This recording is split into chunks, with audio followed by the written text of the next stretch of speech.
nos escolheste desde sempre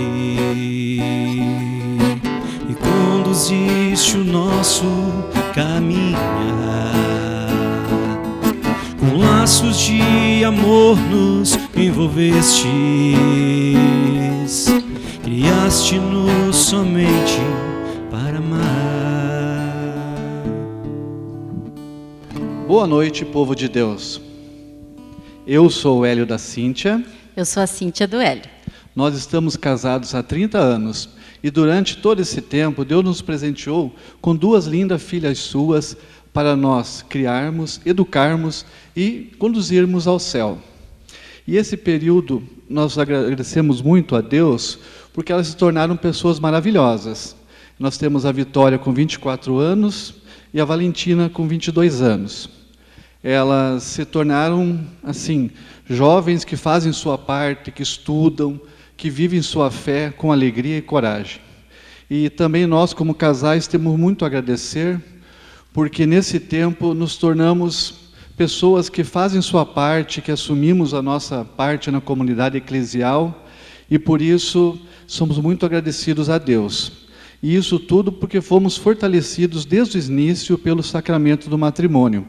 E podemos dizer que assumimos plenamente e queremos cada vez mais dizer o que o Senhor nos pediu logo no começo, no Gênesis 2:24. É por isso que o homem deixa o seu pai e sua mãe para se unir com sua mulher e os dois se tornam uma só pessoa.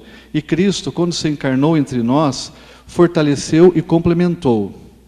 Assim, já não são duas pessoas, mas uma só. Portanto, que ninguém separe o que Deus uniu. Assim como o Hélio falou, então, nós, dia 28 de julho, então, fazemos 30 anos de casados. E quando fomos procurar, então, o padre para receber o sacramento do matrimônio, nós já tínhamos uma boa ideia do que era o sacramento do matrimônio. A gente já tinha uma certeza de que aquilo seria bom para nós, de que era o certo, vamos dizer assim. E assim nós fizemos, né? Recebemos a bênção através do falecido padre Grapégia. E hoje, olhando para trás, a gente então tem certeza de que o sacramento, de que receber essa bênção, né, fez toda a diferença na nossa vida, em todos os aspectos, na nossa vida de casal, de marido e mulher, na nossa vida de pais, né, como pais, na nossa vida na nossa comunidade eclesial, na comunidade familiar. E de tanta certeza que a gente tem disso, de tanta alegria que a gente tem por essa misericórdia de Deus, tanta gratidão, que a gente acaba ficando triste ao mesmo tempo, de ver como que hoje os casais estão perdendo essa noção. A gente lida com casais, com jovens, já há muitos anos na nossa caminhada da igreja, e a gente escuta de muitos casais que simplesmente não vão mais casar na igreja, como é o que a gente escuta, né? Não vão receber o sacramento do matrimônio. E por que isso acontece? Então, as desculpas, assim, as justificativas são as mais variadas. Eu não tenho dinheiro, e aí entra a desculpa principal, né? Não tenho condições, porque quando eu for casar na igreja, eu quero usar o vestido tal, eu quero ter tal flor no corredor, eu quero tal igreja. Quer dizer, existe muita desinformação com esses jovens casais. Isso que eu estou falando, nós estamos falando de jovens casais católicos, que até frequentam a nossa igreja, frequentam as nossas famílias de pessoas que frequentam a comunidade da igreja. Não estamos nem falando do restante dos jovens todos, estamos falando dos casais, dos jovens católicos. Então, as desculpas são as mais variadas, mas a gente percebe também que eles buscam um retorno quando ficam grávidos. Aí bate aquele medo. Será que eu vou poder batizar? Será que meu filho vai poder ter o sacramento do batismo? Então aí você percebe que é uma sequência de erros, muitas vezes por falta de informação.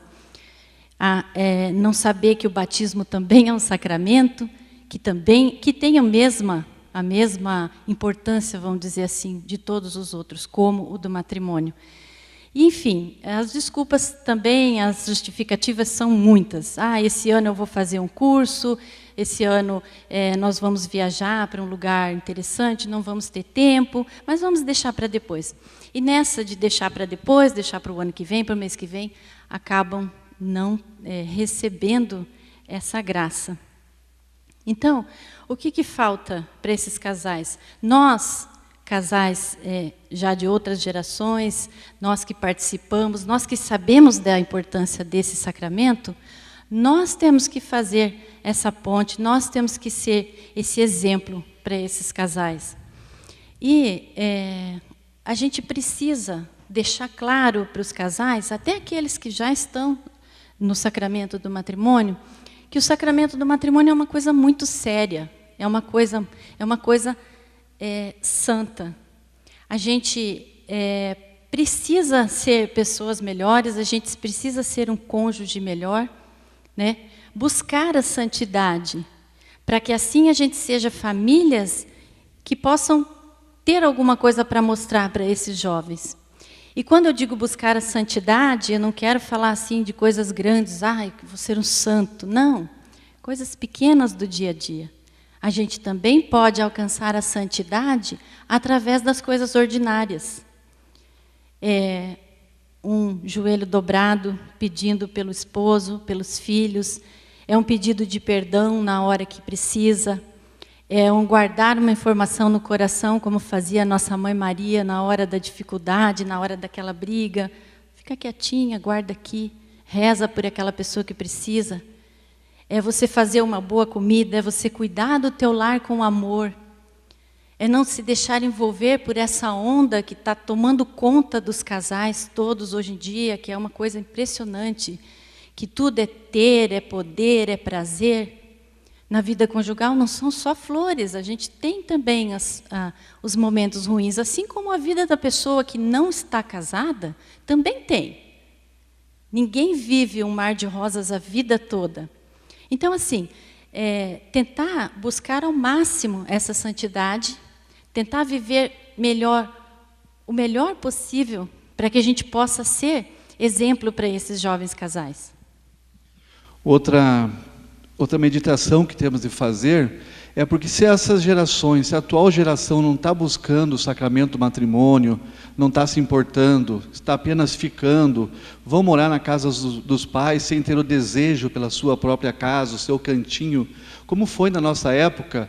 Nós sonhávamos em ter a nossa casa, ter nossas crianças, trazer nossos amigos. Hoje alguns jovens simplesmente, o pai já faz um quarto com cama de casal, vão morar lá e a vida continua e se embolam e fica aquela coisa indefinida. Mas de quem é a culpa disso? Dos jovens? Não. A culpa disso é da nossa geração. Nós erramos em algum ponto. Nós não plantamos o desejo do sacramento do matrimônio nos jovens que estão chegando agora. Se não plantamos, às vezes, nem nos nossos filhos, nós também não fizemos pela sociedade. Nós fomos omissos de alguma forma. Isso é um pecado grave, né? Porque se eles não descobrirem a graça do matrimônio, eles nunca vão ser pessoas completas. Nunca vai ser uma família completa que vai ajudar o mundo a ser melhor. E uma família que vive o matrimônio, que vive com toda a força, fé, alegria, ela consegue transmitir o dom da fé aos seus filhos. Não é fácil transmitir o dom da fé às novas gerações. Isso só se consegue vivendo o sacramento do matrimônio com muita alegria, fé, com disponibilidade, com acolhimento aos irmãos, com trabalho na comunidade. Se você não der o exemplo, não viver, você não vai conseguir transmitir isso. E as gerações vão ficando cada vez mais anímicas, mais fracas, né? Mais parecida com Adão, se entregando para qualquer problema. Mas nesse mundo que está tão assim fortalecido, só o que é útil é bom, só o utilitarismo, ou muita pessoa só pensa em si, o egoísmo muito forte, como viver o sacramento do matrimônio, transmitir a fé às futuras gerações, sem termos a graça de Deus agindo em nossa vida. Não tem forma, né? E uma coisa atrapalha a outra, né? Você não vive o teu sacramento, não tem a graça, não transmite para as gerações que estão vivendo, e assim vai definhando tudo, vai enfraquecendo a nossa fé, vai enfraquecendo a nossa igreja, a nossa vida em comunidade enfraquece junto. No mundo atual, para a pessoa ser uma boa pessoa, basta que seja honesto, não faça mal a ninguém, não discrimine as minorias, e aí parece que está tudo bem, né? É uma boa pessoa, vai formar uma grande família, já fez sua parte, né? Vive a vida como melhor achar que tem que viver, e está tudo certo. Mas para a família cristã, a família que vive o sacramento do matrimônio, isso é muito pouco. Para nós isso é só o começo, isso é nossa obrigação. Ser honesto, respeitar os outros, não é mais que a nossa obrigação, amar nossos filhos que estão ali junto conosco, amar os mais próximos, tudo certo. Mas a pessoa que realmente, a família que vive o sacramento do matrimônio, ela quer o mundo todo vivendo bem, ela não suporta falar em aborto, não suporta eutanásia, quer defender os mais pobres, quer defender as pessoas idosas, se preocupa com o idoso. Isso é fruto de gente que vive o sacramento do matrimônio. E é muito diferente de apenas não roubar, não matar, e uma vida assim comum. Quem vive o sacramento do matrimônio não pensa no divórcio. O divórcio, para quem vive realmente, nem passa pela cabeça. A cultura do descartável, tão comum hoje em dia, também não é amiga nossa. Para nós a fila não anda, não tem essa conversa da fila anda. A esposa que eu escolhi desde a minha juventude para viver até a minha velhice, eu vou ficar com ela até o fim e procurar santificá-la através dos meus atos. E ela, vice-versa, vai também procurar santificar a minha vida. E aí forma-se essa corrente que vai sempre fortalecendo o mundo e formando, né, essa civilização do amor, que Paulo VI cunhou tão bem essa expressão, que é o objetivo da nossa comunidade católica que vive os sacramentos em sua vida. A gente falando sobre isso, sobre tudo isso, os casais dizem para a gente, mas é muito difícil, viver essa vida é muito difícil. Não, não é muito difícil, é só começar. Mas como que a gente faz isso? É até bem simples, rezando, né? A gente não consegue nada, se a gente não se esforçar um pouco, se a gente não se habituar a rezar todos os dias, cada um tem sua forma de rezar, as suas orações preferidas, mas enfim, é buscar essa união com Deus, é buscar estar sempre na graça de Deus e ser essa ponte para o seu cônjuge, para a sua família, né? Ser essa ponte que faz a tua família estar na graça de Deus. Eu queria ler para vocês uma fala de São João Paulo II na Carta às Famílias. Isso aqui é um documento de 1994, mas a gente pegou ele para analisar sobre o sacramento do matrimônio, e tem passagens muito bonitas. Então ele fala aqui: o apóstolo, dobrando os joelhos diante do Pai, implora-lhe que vos conceda que sejais poderosamente fortalecidos pelo seu Espírito quanto ao crescimento do homem interior. Esta força do homem interior é necessária na vida familiar, especialmente nos seus momentos críticos, ou seja, quando o amor, que no rito litúrgico do consentimento conjugal foi expresso pelas palavras: prometo-te ser-te fiel por toda a nossa vida, é chamado a superar um difícil exame. Então, aquele que no dia do sacramento do matrimônio recebeu o Espírito Santo através da oração, vai continuar tendo a presença do Espírito Santo na sua vida, na vida da sua família. E o casal que ora unido, ele consegue ensinar automaticamente para os seus filhos que isso é importante e que isso dá frutos, isso funciona. É isso. Então, sempre valorizando o sacramento do matrimônio, fortalecidos na força do Espírito Santo, com oração diária, muita oração, com certeza nós vamos virar esse jogo, vamos fazer o sacramento do matrimônio novamente ser valorizado em nossas comunidades, e os nossos jovens terem assim uma vontade imensa de chegar na sua igreja, escolher o canto, ter um casamento maravilhoso. Não é difícil, não é nada complicado, e a partir desse sacramento terem uma vida santa junto, e juntos chegarem ao céu toda a família. Muito obrigado. Muito obrigada. Cristo é a aliança entre você e eu. Cristo é a aliança entre você e eu.